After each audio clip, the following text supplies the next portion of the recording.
Depuis l'adoption de nouvelles sanctions financières par les États-Unis, l'Iran essaie de défendre sa monnaie, le rial, qui a perdu 45% de sa valeur en 6 semaines.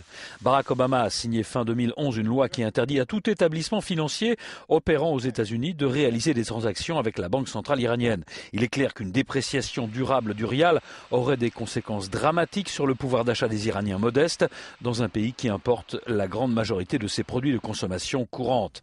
Les sanctions américaines et le futur embargo pétrolier des Européens n'augure rien de bon pour le portefeuille des Iraniens. Fin décembre, Téhéran avait menacé de fermer le détroit d'Ormuz, par où transite 40% du pétrole consommé dans le monde.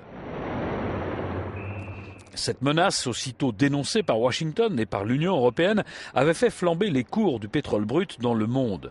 De plus, l'embargo sur le pétrole iranien a de bonnes chances de ne pas être étanche. En effet, Pékin a depuis longtemps dénoncé l'unilatéralité des sanctions occidentales vis-à-vis de l'Iran.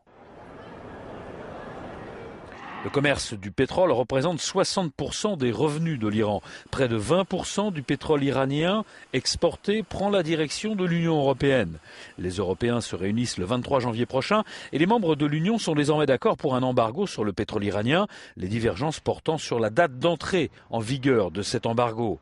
L'arme de l'embargo est à double tranchant. Les 450 000 barils vendus chaque jour par Téhéran aux pays de l'Union européenne, Italie, Espagne et Grèce étant ses principaux clients, il faudra bien s'approvisionner ailleurs une fois l'embargo mis en place.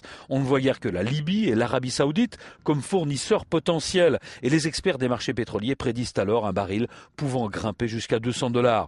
On a du mal à imaginer l'effet d'une hausse sensible et durable des importations de pétrole pour l'économie grecque qui importe d'Iran la moitié de ses besoins pétroliers. Dans tous les cas de figure, cet embargo participera à la paupérisation des citoyens iraniens et à l'aggravation des déficits publics en Europe.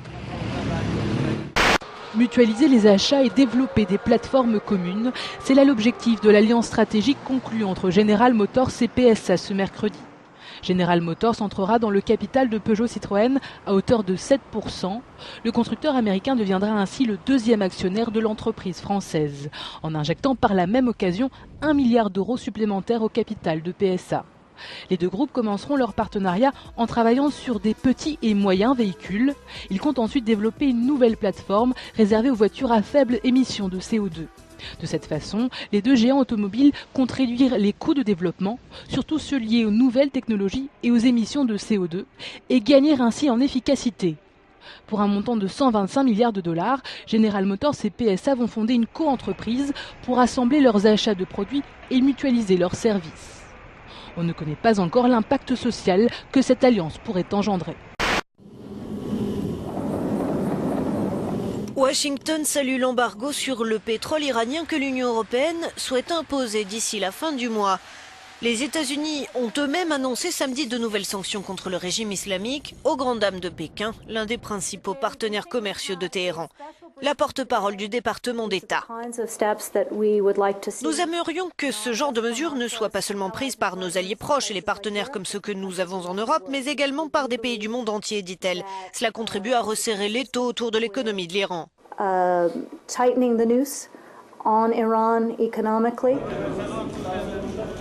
Le marché parallèle iranien d'échange restait très perturbé hier après l'annonce de ces nouvelles sanctions. Le rial avait déjà perdu près de 18% début de semaine. De son côté, Téhéran a lancé une nouvelle mise en garde contre la marine américaine dans le golfe Persique. L'Iran a promis de tout faire pour préserver la sécurité dans le détroit d'Ormuz, un canal stratégique pour le trafic pétrolier.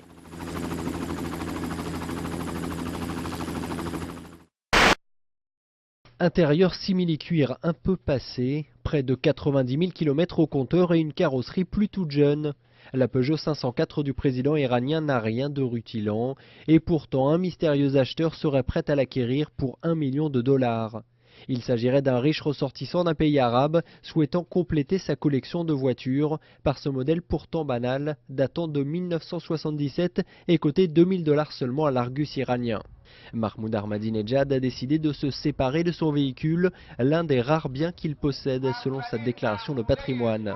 La Peugeot a été mise aux enchères, l'argent récolté doit servir à financer un programme immobilier de 60 000 logements pour les Iraniens les plus pauvres. Les enchères sont ouvertes pendant 1 mois aux Iraniens et aux étrangers. Si vous êtes intéressé, il faut s'inscrire sur ce site internet www.ahmadinejad-car.com. La vente aura lieu en février prochain. Il y a un effondrement du marché européen. Le marché européen s'est bel et bien effondré en Europe de l'automobile. C'est une réalité. Les ventes ont chuté. Les ventes de PSA ont chuté, je crois, de 13% en un an sur le marché européen. Au niveau mondial. Hein? Pardonnez-moi, au niveau mondial, pas au niveau européen. Au niveau mondial, les ventes ont chuté de 13%. Et à chaque fois, les économistes, les experts que vous êtes, vous oubliez de dire que Peugeot a fait une croix sur son marché iranien, qui est le premier marché à l'international. Peugeot vend en une année 450 000 véhicules en Iran. Et aujourd'hui, pour une décision politique, ils refusent de vendre des voitures en Iran.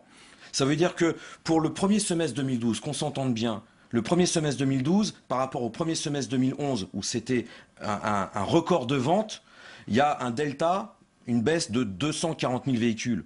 Mais là-dedans, il y a les 200 000 véhicules que Peugeot aurait dû vendre en Iran. Où c'est pas un problème de compétitivité, c'est pas un problème que les travailleurs qui bossent en France, ils coûtent trop cher. C'est une décision politique de ne pas vendre à l'Iran.